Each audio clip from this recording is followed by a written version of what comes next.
आज तौहीन election commission उस case की अडयाला जेल में समात है। कोई ऐसी अदालत नहीं है सिवाय हाई कोर्ट और सुप्रीम कोर्ट के जो अडयाला जेल में ना गई हो। तमाम अदालतें खुद चलकर खान साहब के पास जा रही हैं।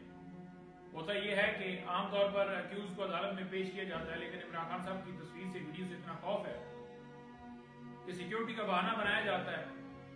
हालांकि अगर एक शख्स को स्टेट जो है सिक्योरिटी नहीं दे सकती तो फिर 25 करोड़ आवाम को कैसे सिक्योरिटी देगी? तो ये एक बहाना है। पहले सिक्योरिटी दी नहीं जाती थी जब हम कहते थे कातलाना हमला हुआ था, और अब वैसे कहते हैं जी कि सिक्योरिटी के खदशात हैं जी। लिहाजा इलेक्शन कमीशन अपने अख्तियारात का नाजायज इस्तेमाल करते हुए तौहीन अदालत की कार्रवाई कर रहा है। इलेक्शन कमीशन है, अदालत नहीं है, तो तौहीन अदालत की कार्रवाई नहीं कर सकता। लेकिन उसके बावजूद क्योंकि नाम आगे क्या है जी, इमरान अहमद खान न्याजी, उस वजह से। तो खैर खान साहब ने लास्ट हियरिंग के ऊपर भी हमें कहा कि क्या केस है। मैंने कहा जी तौहीन इलेक्शन कमीशन। कहते हैं मैं इनसे माजरत कर लूंगा अगर हलफ के ऊपर ये कह दें कि ये न्यूट्रल है, या निगरान सेटअप जो है वो न्यूट्रल है, या ये कहीं से फोन कॉल्स नहीं लेते।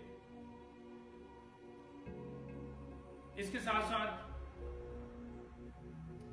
आपको ये बता दूं कि अभी तक बल्ले का निशान जो है वो हमें नहीं मिला।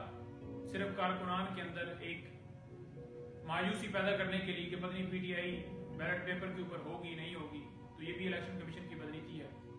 इससे पहले भी इलेक्शन कमीशन ने इमरान खान साहब की गैर कानूनी एक नोटिफिकेशन जारी किया था डिस्क्वालिफिकेशन का, और फिर ये भी कहा था कि इंटर पार्टी इलेक्शन जो है, जो कि हमारे आइन के मुताबिक हुए थे, कि दोबारा करवाएं। हमने दोबारा करवाया, फिर कहा कि ठीक नहीं हुई, ये गलतियां हैं।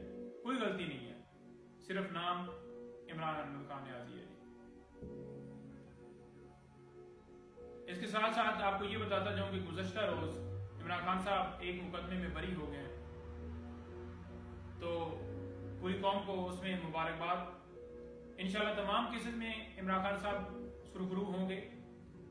बरी हमेशा उसी बुनियाद के ऊपर एक शख्स होता है जब कोई उसके खिलाफ कसूर साबित नहीं होता, कोई ऐसे शवाहिद नहीं होते, तो अदालत जो है बरी कर देती है।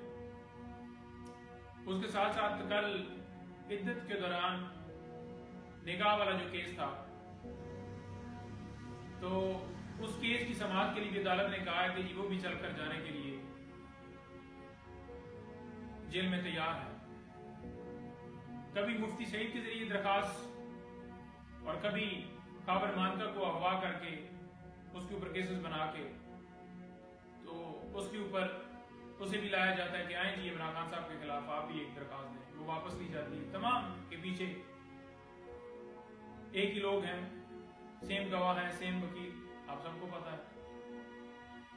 उसके साथ साथ जज अब्दुल हसनात साहब जो कि साइफर केस की समाअत कर रहे हैं, उनके ऊपर अदम एतमाद का इजहार किया गया है खान साहब की तरफ से, लेकिन उन्होंने कहा है कि जी नहीं, मैं आपकी दरखास्त जो है रिजेक्ट करता हूँ और मैं ही सुनूंगा। हालांकि आपको बड़ा वाज़ेह पता है कि जिस तरह से उन्होंने मीडिया के ऊपर पाबंदी लगाई है, अंदर एक्सेस के ऊपर पाबंदी लगाई है, जिस तरह से वो केस सुन रहे हैं, साइफर रूल्स नहीं दे रहे, फर्द जुर्म जैसे लगाते हैं, जैसे ट्रायल पहले चलाया वो तमाम प्रोसीडिंग्स को इस्लामाबाद हाई कोर्ट ने कलदम करार देते हुए दोबारा घड़ी जो है अगस्त के महीने पर वापस भिजवाई। तो ये वाज़ेह तौर पर बड़ा जाहिर करता है कि किस तरह से वो बाइस है, लेकिन उसके बावजूद वो सुनना चाहते हैं। तो इस तरह के केसेस हैं जी। इंशाअल्लाह ताला इमरान खान साहब हर केस में सुरखरू होंगे। तमाम झूठे केसेस हैं, बोगस केसेस हैं, सियासी बुनियादों के ऊपर बनाए गए हैं। कोई एक कसूर नहीं है इमरान खान साहब का। कसूर सिर्फ यही है कि वो डट कर खड़े हो गए। उन्होंने एब्सोल्युटली नॉट कहा अमेरिका को, और उन्होंने गुलामी मंजूर नहीं की, और अपनी कौम का सर जो है वो फख्र से बुलंद किया। कसूर सिर्फ ये है।